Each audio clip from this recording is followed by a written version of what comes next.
Kita hay kagikawat man wa jud pranghid. Oh, So nakasala ko.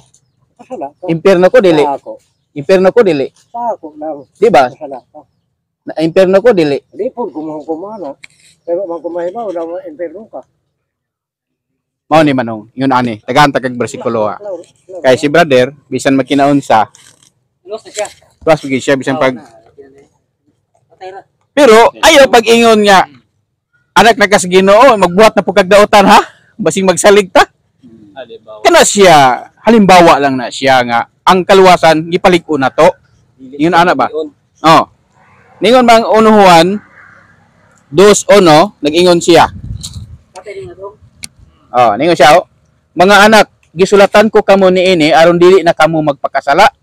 Apan kun may makasala, may manlalaban kita nga si Kristo ang matarong maoy mga tubang sa amahan. Natay abogado. Siya mao ang halad aron mapasaylo ang atong mga sala ug dili na kay ato ra kun dili ang mga sala usab sa tanang tao.